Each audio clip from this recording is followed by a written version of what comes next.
I'm Rip Esselstyn, and you're listening to the Plant Strong podcast. A recent study published in the Journal of the American Heart Association shows a win for oil-free Plant Strong living, and that, my Plant Strong cousins, is a big kale to the yeah from us. What exactly is the study and what did it show? We're going to talk to one of the authors, Dr. Monica Aggarwal, and get all the details right after this message from Plant Strong.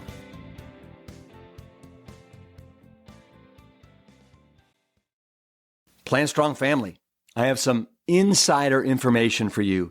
We are preparing to announce our 2025 retreats very soon, but as a sneak peek for you, our podcast listeners, I am thrilled to announce our spring retreat will take place in the beautiful Red Rock Mountains of Sedona, Arizona from April 6th to the 11th, and our fall retreat will take place outside of Asheville, North Carolina in majestic Black Mountain from November 9th to the 14th. If you want to learn more, go to plantstrong.com and then click on Sedona or Black Mountain from our main menu selection. And if you want to join, I would encourage you to take advantage of our early bird pricing just for podcast listeners. Hey, I'm going to let it fly here. The term plant-based has lost its way. These days, you can slap that label on just about anything, even ultra-processed junk like Oreos, or get this. The other day, I saw plant-based Reese's peanut butter cups. That is not what we're about at Plant Strong. Our products are made from real, whole plants, nothing refined, no oils, and we keep the salt in check. We believe that you can have great tasting, convenient food without having to sacrifice your health. And yes, we're a small brand going against the grain in a market that's full of shortcuts, but we're here to fight for your right to real, whole, plant-based food. Kale, yeah. Thanks for supporting us on this critical mission. To learn more, head on over to plantstrong.com. Plant Strong family, I have some insider information for you. We are preparing to announce our 2025 retreats very soon, but as a sneak peek for you, our podcast listeners, I am thrilled to announce our spring retreat will take place in the beautiful Red Rock Mountains of Sedona, Arizona from April 6th to the 11th, and our fall retreat will take place outside of Asheville, North Carolina in majestic Black Mountain from November 9th to the 14th. If you want to learn more, go to plantstrong.com and then click on Sedona or Black Mountain from our main menu selection. And if you want to join, I would encourage you to take advantage of our early bird pricing just for podcast listeners. Hey, I'm going to let it fly here. The term plant-based has lost its way. These days, you can slap that label on just about anything, even ultra-processed junk like Oreos, or get this. The other day, I saw plant-based Reese's peanut butter cups. That is not what we're about at Plant Strong. Our products are made from real, whole plants, nothing refined, no oils, and we keep the salt in check. We believe that you can have great tasting, convenient food without having to sacrifice your health. And yes, we're a small brand going against the grain in a market that's full of shortcuts, but we're here to fight for your right to real, whole, plant-based food. Kale, yeah. Thanks for supporting us on this critical mission. To learn more, head on over to plantstrong.com. As you all know better than anyone, it's no secret that we here at Plant Strong, we're just not fans of added oil, including the most fabled and storied oil of them all, extra virgin olive oil. It's highly processed at 120 calories per tablespoon, and it also is incredibly calorie dense. In addition, you're going to hear today, it may not be as heart healthy as it's touted to be. In July of this year, the prestigious Journal of the American Heart Association published a study entitled Recipe for Heart Health a randomized crossover trial on cardiometabolic effects of extra virgin olive oil within a whole food, plant-based vegan diet. And the results were remarkable. Participants who followed an oil-free, whole food, plant-based diet, well, they experienced greater improvements in heart health markers compared to those who included extra virgin olive oil in their diets. And the oil-free group also showed a more significant reduction in LDL cholesterol. As a reminder, that's the lethal cholesterol, which is crucial for reducing the risk of heart disease. Well, of course, I was curious to know more, so I invited one of the authors of the study, Dr. Monica Aggarwal, on the Plant Strong podcast to give us all the details. So let's slide right in right now. Dr. Monica Aggarwal, welcome back to the Plant Strong podcast. It's so fantastic to see your shining face. and the last time that I had you on, you were episode 67. Oh, wow. From the baby, when your podcast was a baby. I think, if I'm not mistaken, we were talking about this book, Body on Fire. Yay. That had launched. And how you basically, were able to personally fight back all this bodily inflammation that you had going on in your life, right? Yeah, it's amazing to think. It's been, my daughter is now almost 14. And this all started for me, 3 months after she was born. Yeah. So we have some really exciting stuff that we're going to talk about. Specifically, it's a recently published article that appeared in the Journal of the American Heart Association. But before we dive into that, I'd love just to kind of, for those that haven't been introduced to you, that don't know about you, let's just briefly talk about kind of who you are and what you do. So for starters, you're an associate adjunct professor at the Division of Cardiology at the University of Florida. How long have you been doing that? Yeah. So, I have this crazy life, Rip, as you evidenced before we got started, because I was looking for my headphones and I live that kind of discombobulated life. So if any of you out there are like that, me, you can relate. So I am, I was at the University of Florida in person for about 6 years or six and a half years. And then my husband said, we need to leave our Gainesville for a couple of reasons related to his work. And we ended up in Orlando. So I still do research at the University of Florida. So when you shift, when you're not there all the time, you shift from being associate professor, which is where I was actually going to go for professor.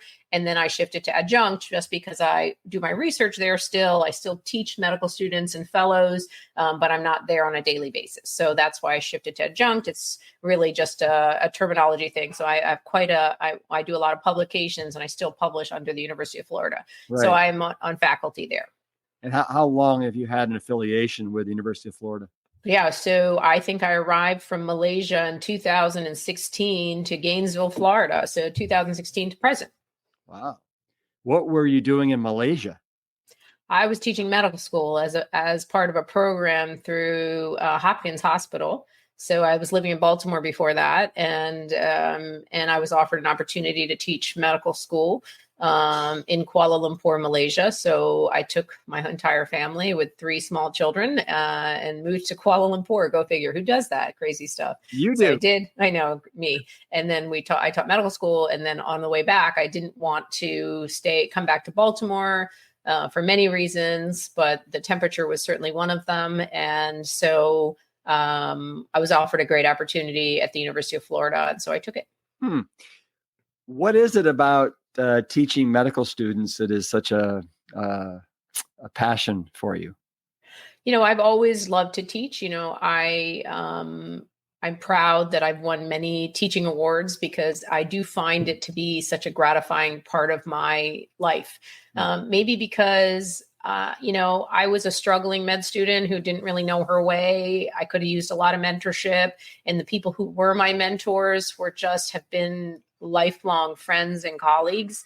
And so I see the value in teaching and mentorship, because if we don't teach the next generation, then who the heck is, right? And physicians are tricky people. We're super busy, we're overloaded, there's so many demands on us, but if we have to make part of that priority of our future is teaching the people coming ahead of us, or sorry, coming after us, because especially in areas that they don't get very much education on, right? Which is the nutrition, which is, the area that both of us are so interested in, is nobody's teaching them nutrition and lifestyle and the impact of that. And while everybody knows it conceptually, nobody's actually really learning it. And so I see that as part of my role. And now, in the past, in the current, and in the future. So as part of what you are teaching these medical students, is it nutrition? Is it whole food, plant-based? Are they, and if so, are they receptive to hearing it?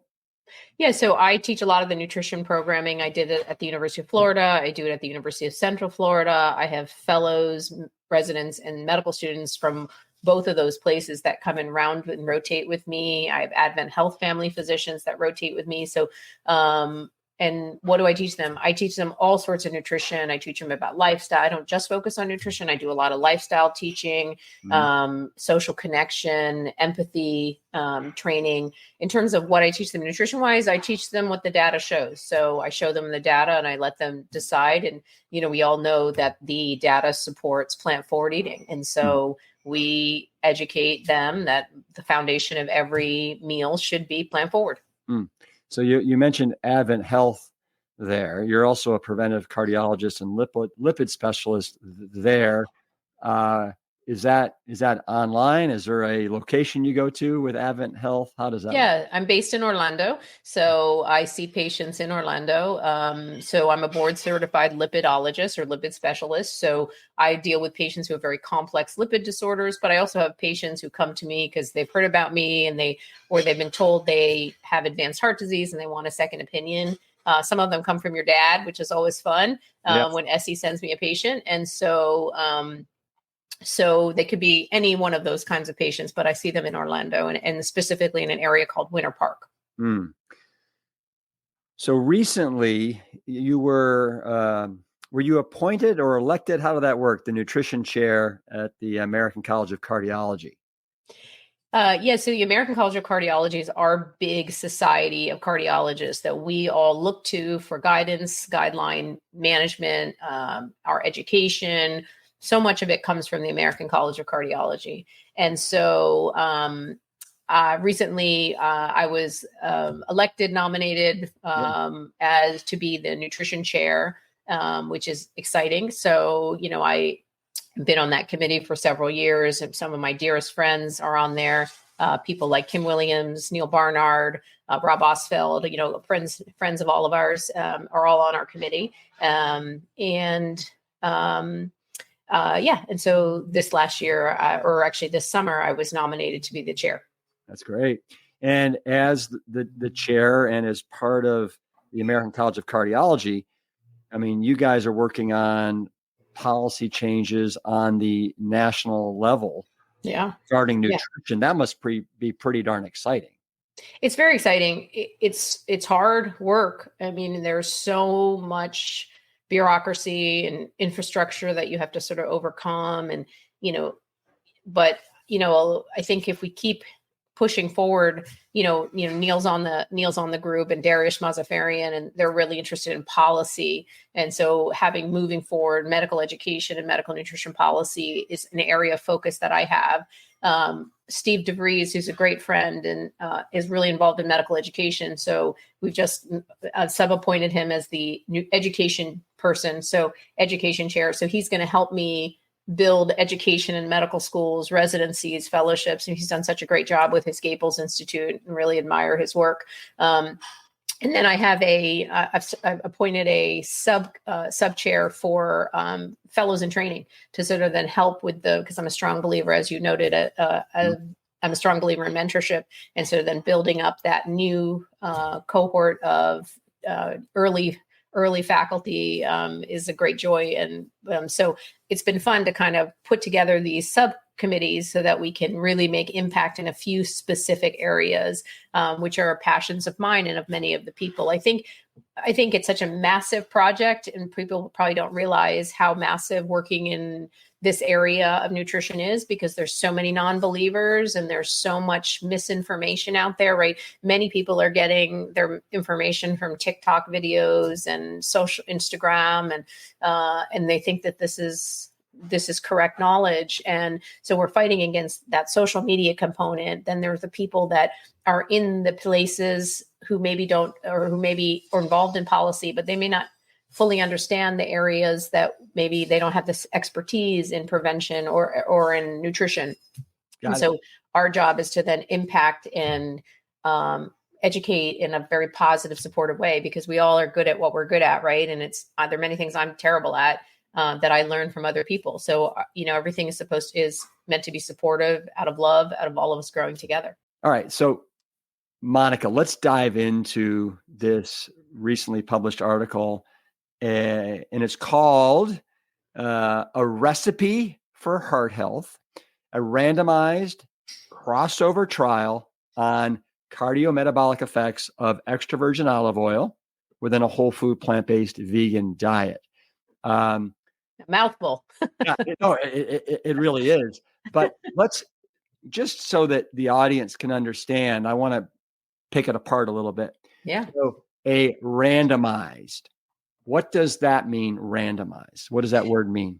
So you don't know, when you use the word randomized, it's very important to us when we do clinical trials to randomize our people. So you don't know if you're going to get so in a medication trial, for instance, randomized would mean either you get the medicine or you might get the placebo. And it's important because people don't realize that so much of people feeling better is actually placebo effect. And so when you have a placebo arm, then you're avoiding or reducing that. Obviously, in a nutrition trial, we don't really do a placebo effect. We don't have a placebo in the way you're thinking, but when we randomize them, we pick the people, and whether they got a high or low olive oil as their first intervention was the part that was randomized. Mm-hmm. And then crossover. What does the word crossover mean?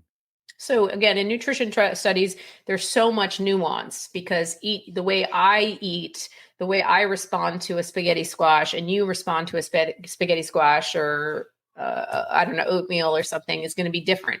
We have different gut bugs. We have different environmental factors. And so all of these stressors and all these things impact you versus me. And so how do I know that your LDL may be 100 and mine might be 70? Not to say I have no idea what your LDL is, just so we're clear. But yours might be that and mine might be 70. And then when we give you the food, then the impact on you might be different than the impact on me, right? And so it's really important in nutrition studies in particular to use each person as their own control. So in other words, when you start on your Western diet, we put them into a nutrition intervention, then they go through and we compare their data to themselves. Got it. Okay, so how did this come to being? Was this your brainchild, this study, and why? Why do this study?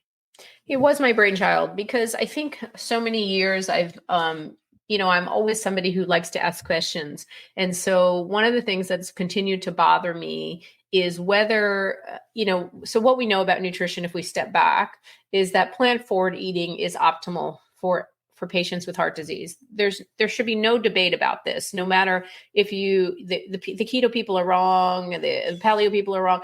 It's a plant forward diet. And so when you look at a Mediterranean diet, which is a plant forward diet, we know that there's loads of data that shows there is a reduction in events when you eat Mediterranean. And it's gotten so much hype. We've had huge trials, the PrediMed study, 7,000 patients.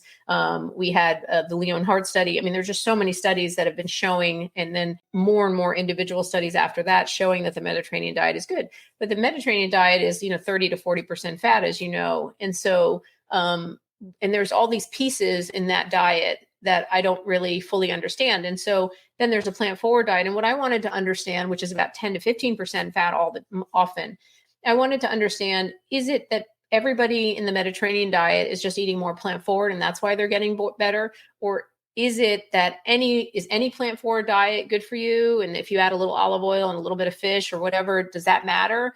So I wanted to take a piece of the diet, and the Mediterranean diet in particular, that's been most of interest to me, which is extra virgin olive oil. And as you may know, in a Mediterranean diet, there's often a liberal use of extra virgin olive oil. You probably all know people that eat olive oil for their health, or they'll put it in, dip it on bread, and then eat the bread and say, well, I'm eating it for my health, or add it to a salad for your health.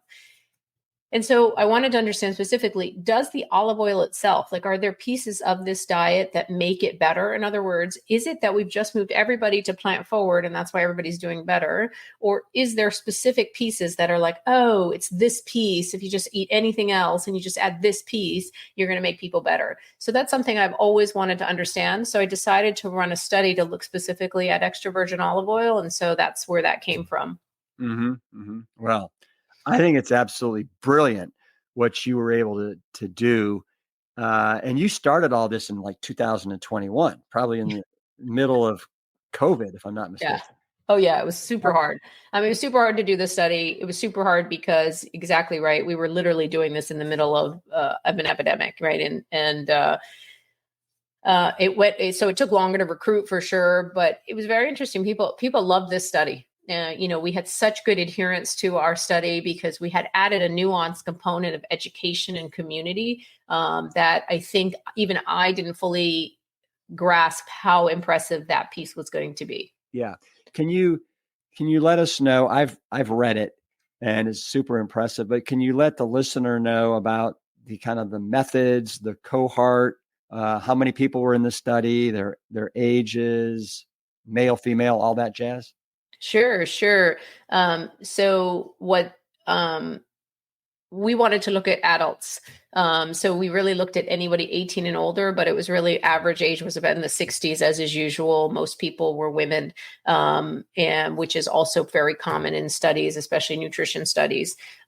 We looked at patients who had at least borderline risk of heart disease. So we have a risk calculator that we as cardiologists use. We can put in your blood pressures and your cholesterol and your age, and then it spits out a risk profile of low, borderline.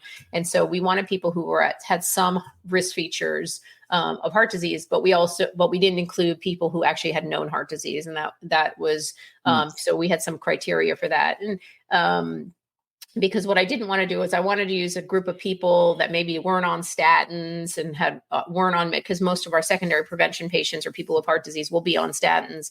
And so I wanted to use a cohort of people that maybe weren't on medications or weren't on statins in particular.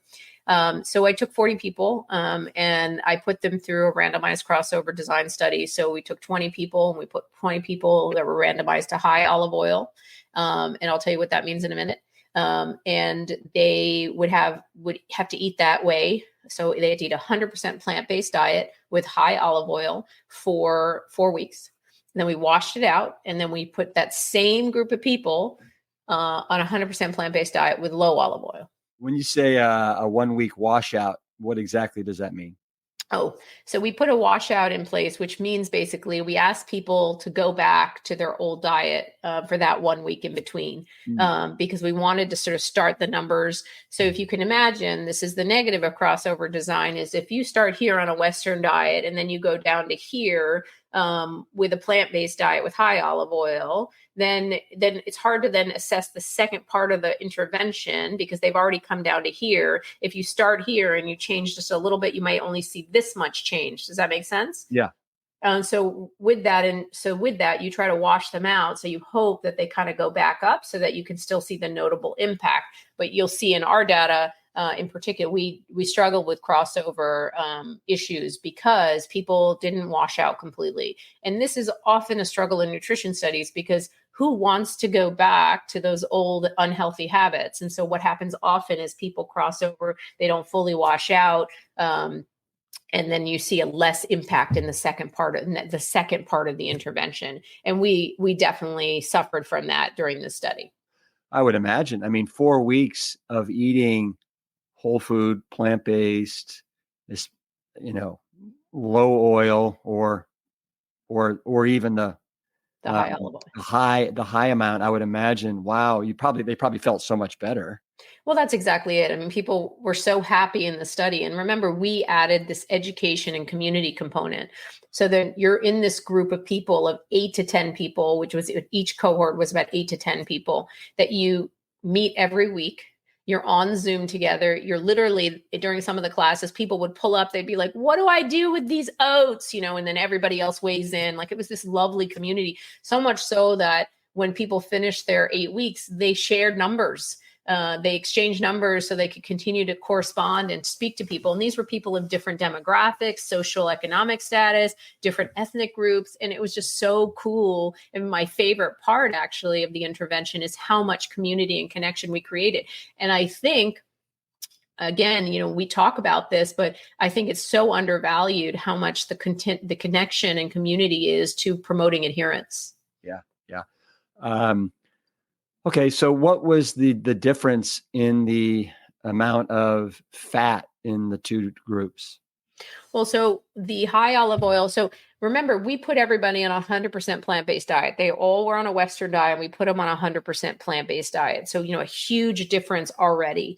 But we were worried about the fat. And because many people will say, well, you just cut their fat. That's why you saw an improvement in their our primary endpoint, which was LDL reduction. Now let's step back a little. What is LDL? LDL is the bad cholesterol. It's responsible for pulling atheroma or plaque inside the blood vessels. We know that from the cholesterol trialist study that if you drop an LDL by 39.2 milligrams per deciliter, so 39.2, you can reduce mortality or improve people's living by 22%. So it's like a surrogate endpoint. It helps you, it's sort of an outcomes it can be extrapolated to outcomes. So we really like an LDL reduction, especially when we talk about statins. Remember, we talk about a 30 to 50% reduction with a moderate intensity statin. We use those percentages. So using an LDL endpoint was important. So we gave patients a 100% plant-based diet. So this is these people were not eating processed foods. I'm sure there were some dietary discretions, but overall they were eating plant. We provided them with oil. We gave them gift cards every week so that they could buy those plant-based foods if they were expensive. And then we put, again, that high olive oil, we'd eat about 4 tablespoons of oil per day. And that's a lot. That was a struggle for some people because remember, in the American way is not to eat so much olive oil. And in the Mediterranean region, it's very common, and that wouldn't be considered odd. In fact, that's considered very common in the Mediterranean area. That's why we picked that number, because it's been used in other studies. Whereas the American diet is much less oil. In that raw form, I should clarify. And we used the other low oil cohort was less than a teaspoon. So when you think about that, this oil, we wanted them to drink it. We wanted it raw. We wanted it uncooked. And so some people struggled with how to get that oil into their system for sure. Oh, I would imagine. I mean, I think just to put it into perspective, I'd say most Americans are probably getting 3 to 5 tablespoons of oil a day, but including in their package, their box, their canned foods, and then if they're having a salad or stir fry or whatever. So interesting. And also, uncooked in its raw form. And you said the high group was getting how many tablespoons a day? 4. 4. So 4 times 120, do the math on that. That's how many calories, Monica? Yeah. 520. Right? I'm the worst at math. Well, it's 520 calories. I mean, that's almost 25%, I would imagine, of their daily caloric intake. And that's what makes it tricky though, too, right? Because if we're trying to do a study where we don't adjust fat significantly. So what I was trying to do was not reduce fat too much, because if you reduce fat so much, then people will say that it's because you reduce the total fat and not because I wanted to specifically understand, is there something special about olive oil, like the flavonoids, the phytonutrients inside olive oil, not the flavonoids, the phytonutrients that are inside olive oil, where they in particular make this thing so special that we should be eating it on a regular. And so I wanted actually to not have such a difference in fat. Unfortunately, we did have a statistically significant reduction in fat between the high and low olive oil group, which is a criticism of the study. Mhm. But, when we looked at weight loss, interestingly, it wasn't that much difference. I think it was less than a kilo in both between the groups. So we were actually fairly happy that we got, even in the low olive oil group, we had the fat intake at about 32%, and about in the high olive oil, it was about 42 to 45. I haven't looked at the study in a few weeks, so it may not be the exact number. Don't quote me on it if I said 42 and it was 45, but somewhere about those numbers. And so so both of those arguably are not low fat, right? And so that was important to us. So I wanted to, when we get criticism about this, like, well, you have a significant fat disparity. Yes. But both of them are fairly high fat diets, and the weight difference wasn't that significant. And so what I think is important and what you show there is that it's not that because we reduced the fat so much that we saw such a significant reduction in LDL. Mm-hmm. Yeah, it was 48% on the Thank you. Damn. high group, and it was 32% on the low group. But how are you able to come up with that? Were they keeping a food log of everything they were eating? Okay. Yep. We had very meticulous. So my PhD student, who's now a full-time PhD now, Dr. Andrea Krennick, it's nice to call her doctor. She's actually moved on to work in Chris Gardner's lab at Stanford, which is wonderful. She was very involved in the study and hosted. She actually was the nutritionist who also ran the programming. And she did a meticulous accounting of what everybody was eating. Right. Well, and I'm sure you're aware that, my father with his patients and Dean Ornish and some others, they actually they consider a low fat about 10 to 15% of calories. That's exactly right. Right. And so, that's what I think is one of the pieces that makes this study so interesting is that they didn't have a 10%, right? And so, because then that's what a lot of people criticize when you eat a low fat diet. And well, of course it's low fat, that's why you made an impact. But I wasn't asking that question. I was trying to specifically ask, is the olive oil itself so great? Yeah. And so what were some of the measurements that you found as far as the benefits of doing the lower olive oil as opposed to the higher olive oil? So first of all, we looked at a lot of clinical endpoints and markers, rather. We specifically was driven by LDL, right, which is what we talked about. But we looked at HDL, we looked at triglycerides, we looked at sugars, we looked at something called lipoprotein little a, ApoB. So for people who are sort of science nerds like me, fructosamine, glucose, HSCRP, and TMAO. And a lot of the data was interesting trending, and all trended in the direction of the LDL, but some of it wasn't statistically significant. The most impactful thing we found in a nutshell is that there was a more significant LDL reduction in the low olive oil group than the high. So in other words, if you were on a standard Western diet and then you went to a low olive oil group, you would have almost a 25.5 milligram per deciliter reduction in LDL. That's huge. And then if you were in the high olive oil group, you only had about a 10 to 15 point drop, right? So there's a significant difference in the drop in LDL when you go low olive oil to high. And remember, to remind you again, these were not people that were eating low fat, but it was the form of the fat they were getting that's most impactful. And so these people were all eating whole foods like avocados and tofu and some things that were high in fat, but they weren't necessarily high in they weren't extra virgin olive oil, and they were not things that were not affecting LDL. And so we saw a more significant reduction. They are also higher fiber. We actually looked back at the amount of fiber intake. The people that were eating the low olive oil group had an excess amount of fiber in their diet, which was amazing, which remember, we all know that fiber reduces LDL. Well, I mean, so none of what you've just said is really surprising to me, except I'm actually surprised that the LDL cholesterol it was only 10 points. I would have thought it would have been even more than that. And the reason I say that is because, and Monica, I want to talk to you about this specifically when we're done talking about your trial. I just see olive oil is the equivalent of white sugar in the fat world. I don't think that there's really hardly anything beneficial about it. It's 14% saturated fat, and we know that saturated fat raises cholesterol levels and LDL. And so if people are consuming on average 4 added tablespoons of olive oil a day, I mean, I'm trying to think what's the protective substances, mechanisms in that olive oil that people are just kind of chirping about right now. Oh, I saw this study that, was 3 years long, and people that were eating olive oil did this and this. So I don't want to get off track right now on that.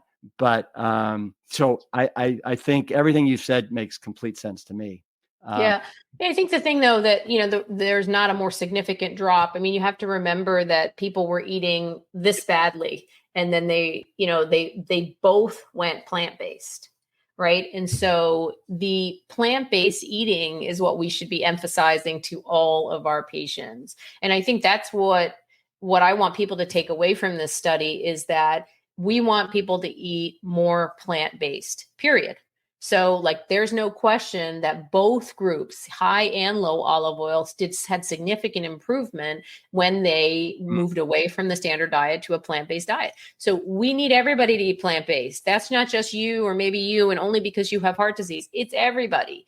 And then on top of that, maybe oil, and specifically extra virgin olive oil, is not so great. And that's not something we should be adding for our health. So I, unlike you, I think, Rip, a little bit as I don't mind if people eat a little bit of olive oil here or there in their meals, or not even olive oil, but oil if they feel like they need it. But less oil is better. And I think that what I really like about this study and what I was most proud of was that this oil that you're right is considered this golden oil. Maybe it isn't so great.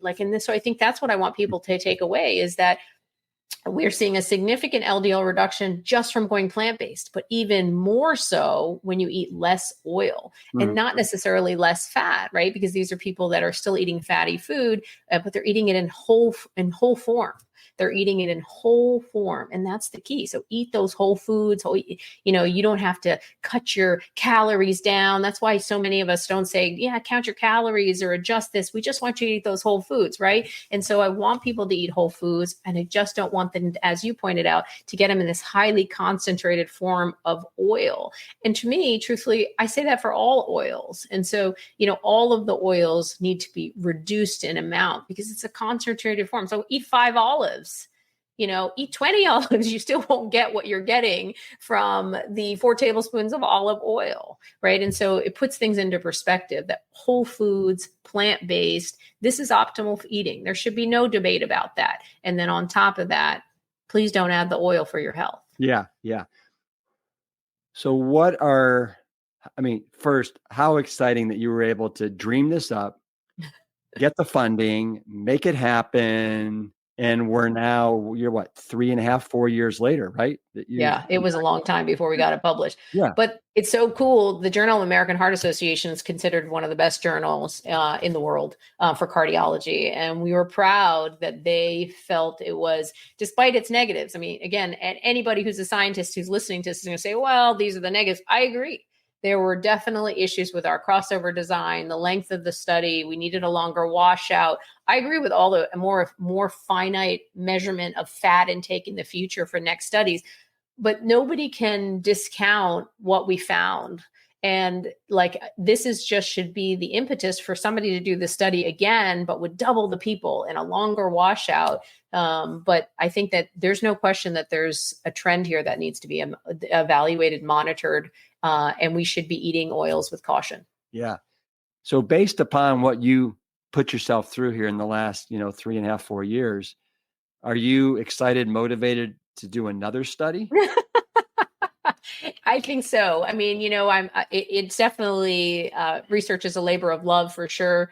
But it is pretty impactful stuff. Right. And, we debunked something, or at least started the conversation about something that people have automatically assumed is good. And so we've just sort of said to the question, really, is it that good? And so people haven't really asked that question. So we're proud to be one of the first people who've ever asked that question. So do I want to run the study bigger and better? Heck yeah. Do I have the funding for it? No. And unfortunately, it's very hard to get funding for nutrition studies. And so we definitely struggle with that in general. And everyone in the world struggles with funding when it comes to nutrition, because it is challenging work. And remember, there's no pharmaceutical at the end of it where you get to prescribe a drug and yet make the money off of it, right? So that's how pharmaceuticals work. But unfortunately, it's just nutrition, right? It's just eat better. But there's nothing to market there. And if this is something that you don't want to share, I completely understand. But like, what was the budget for this study? I would have to check exactly, but it was over 100,000, maybe 150. Oh, that doesn't sound bad. Yeah. I mean, we did it pretty bare bones, but remember, we only had 40 people. Yeah. Right. And so if I were to do it again, I would want to do several hundred people. I would want to do a longer washout period. I would like to have more control of fat intake. And that's always a little bit tricky, which would require dietitians to really help us almost in each individual. So that would take a little bit more work, but all doable. But it's expensive. Yeah. If you don't mind, I'd love to talk to you right now specifically about olive oil. And I have some questions for you. And so as you heard me say earlier, I just think it's empty calories. I just literally think it's the equivalent of what white sugar is in the carbohydrate world, is in the fat world. Like you said, it's the most concentrated source of calories on the planet. It's really, for the most part, got no fiber, no vitamins, minerals, phytonutrients. Now, when I ask people what is it about olive oil that you find healthy, they typically say two things. They say it's loaded with polyphenols and it's got antioxidants. So, and I'm going to put you on the spot here. Like, do you have any idea how many polyphenols are in a tablespoon of olive oil? So, it's interesting. So I think that first of all, olive oil, and olive oil, 3 different olive oils are totally different, right? In terms of what the polyphenol content is different in all of those. So that's one thing. In the study, because people have asked, we used a moderate level polyphenol content. And so because we wanted to use something that people get over the counter, right? We didn't want to get something super hard to get, et cetera. So with that in mind, I don't know what to do with that information, right? So that's the thing. And that's what's tricky about,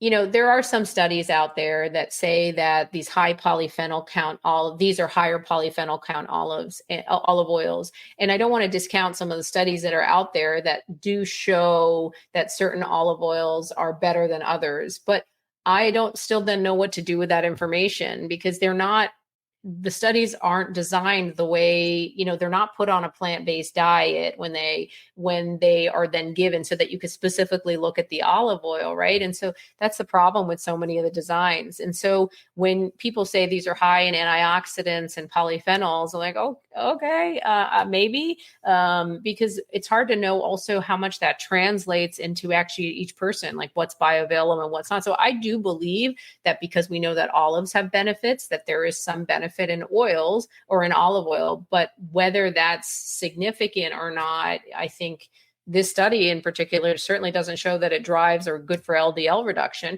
Now, in this new study that we write, we would put in new Alzheimer's criteria, would put in other criteria to show that maybe the oil in all these these other disease states was also not beneficial. And I would love to add those components to it.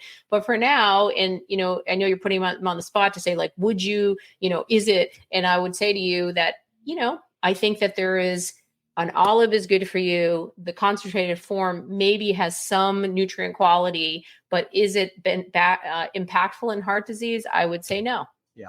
Well, and I think you said this earlier. I mean, we want everybody to eat more whole plant-based foods. Yeah. And I don't know of a world where olive oil is somehow healthier than the whole food that it comes from, right? Like, this would be a no-brainer. Eat the olives. If you want olive oil, eat olives. Yeah. So let me give you an example, because I think that, I did a little research. Yeah. And I found it to be absolutely mind-blowing when people say it's loaded with polyphenols. So obviously different olive oils will vary depending upon where it's from and all that stuff. But on average, your average 100 grams, which is 400 calories, 100 grams, which is also 3.5 tablespoons, it will give you 55 milligrams of polyphenols. Okay. Now you could have 8 olives. 8 olives will give you the same amount, and that's only 50 calories. So 50 versus 400 to give you the exact same amount of polyphenols. So plus the fiber intake, right? Right. Think about the fiber and all the other I mean, yeah. Right. So anyway, I find that to be like, okay, people are doing it. It has nothing except polyphenols. Okay, but minuscule. The other thing people say is, well, it's got antioxidants. Well, it really doesn't. So you look it up. It's got 0 vitamin A. Well, I mean, there's 4 basically things that make up antioxidants for the most part: A, C, E, and selenium. It's got 0 vitamin A. It's got 0 vitamin C. It's got 0 selenium. And guess what? It's got trace amounts of vitamin E. And I did the math because I found it to be so fascinating. So guess how many milligrams of vitamin E are in 1 tablespoon of olive oil? Oh boy, it's got 1.9 milligrams. Wow. So the two things, polyphenols and antioxidants, but the only antioxidants that's there is vitamin E.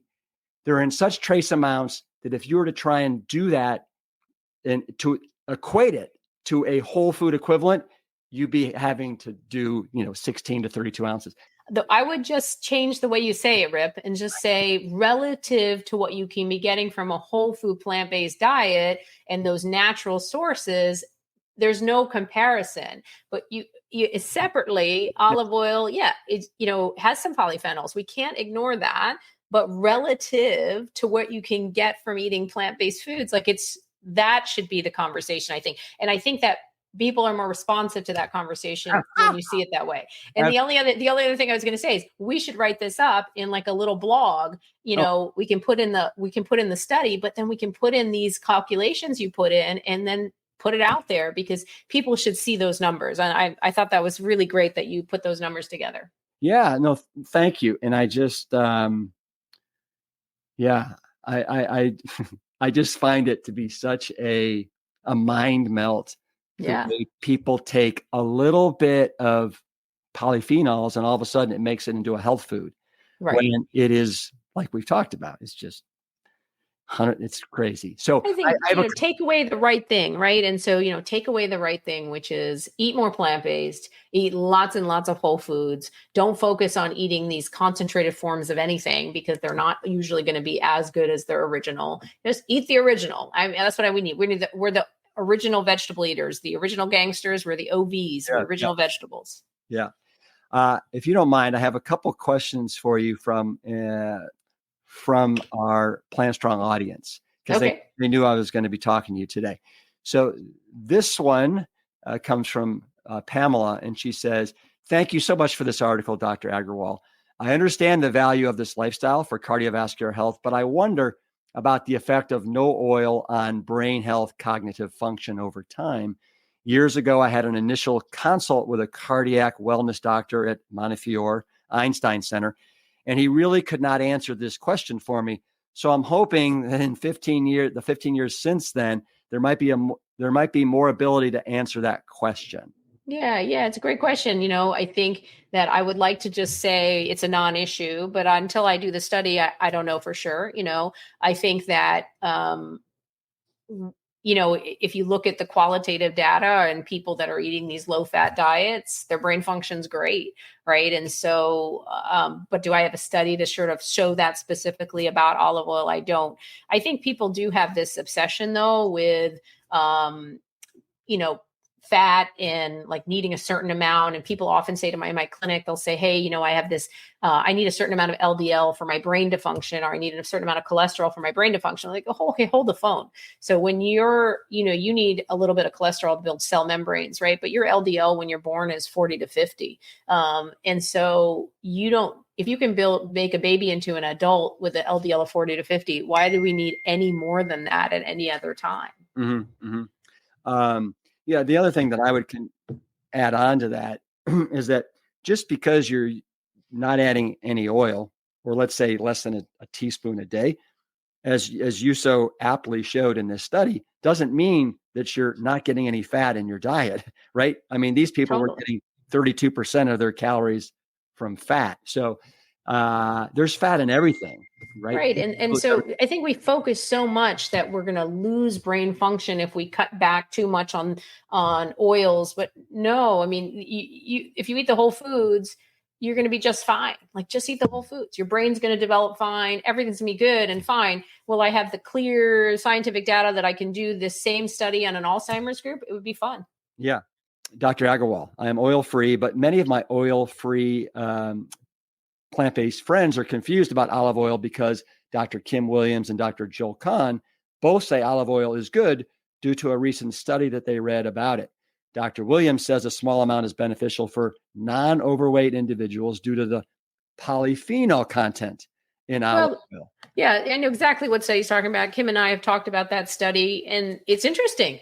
In people who are not overweight, those people did do better with a little bit of oil. I seem to remember their blood pressure was the thing that was impacted. I'd have to relook. And so Kim and I have talked about that study. Look, these are all pieces of the puzzle. And so what Kim is saying is, based on this study, we know that a little bit of olive oil in these non-overweight people wasn't a bad thing. But 70% of the world is overweight and obese, right? And so most of the people aren't in that category. And so maybe they could eat a little bit more oil in their diet, maybe. But my study is another study that really looks at another group of people with their BMI was all elevated in the overweight category. So all of these people, they're just different pieces of the puzzle. And so if you are, for instance, this underweight person and you need to get fat, I prefer you get it from whole foods. But if you eat a little bit more oil, maybe there's more flexibility in your diet for you than for somebody who has a BMI of 27 and he's at risk for heart disease. Mm-hmm.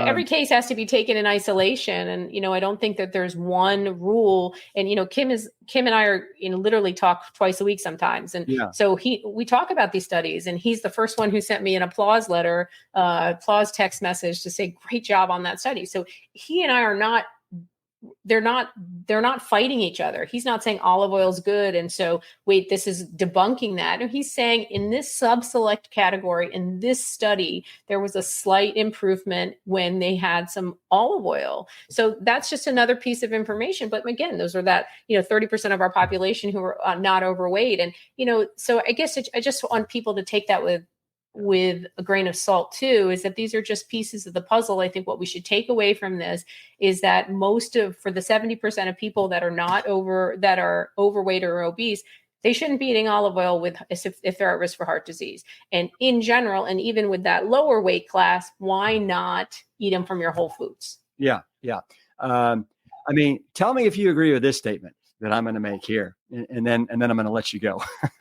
And that is, I think that olive oil, and really any oil for that matter, it's like alcohol. I think that the least amount is the most healthy amount. And with alcohol, what is it? It's like least, it's a zero amount. And I think whole food, plant-based, minimal to low oil is it. And I don't know why there has to be all this arguing about it. Well, I think people want to live in the middles, and we have a lot of gray zones in nutrition, and people like the gray zone because it allows them to have certain, things that they normally do. And I have no judgment there. There's certain things. I love dark chocolate, so, we all have sort of things that we want to kind of live in that gray zone for. I think that everybody should continue to take away that more plant-based is better. Yes. And if you can just focus on that piece, then everything else won't matter so much. And a little bit of this or a little bit of that, I always tell people this, when people quote me, a little bit of this or a little bit of that, I don't really care about, as long as your foundation is plant-based. I couldn't agree with you more. The thing that obviously you can tell irks me the most is that we have olive oil masking or masquerading around like it's this Mediterranean health food, and it's not. I just want people to know, if you want to anoint it because you like it on it adds spices and you like the flavor and allow you to eat more, fine. But no, it's not a health food. Yeah, I think that's what you take away, and do what you want with the other stuff. I said I don't sweat the small stuff. I really focus on the big picture here, and what this tells me is that a little bit of olive oil, maybe okay. A lot of oil, certainly not needed. Yeah, yeah. Well, Monica, Such a pleasure. it really was. Thank you so much, and huge congrats on getting this Thank you. out there. Yeah, It's been great. Hey, Thanks so much. Give me a Plant Strong fist bump on the way out. Boom. Yeah. Take care. Bye. I know you all can tell I am just a little passionate about this subject. Eliminating oils, even just for a short time, can have a profound effect on biomarkers, including inflammation, cholesterol, blood pressure, and weight management. This is good news, and we hope that you find this as encouraging as we do here at Plant Strong. If you found this useful, please share it with friends and loved ones who may benefit.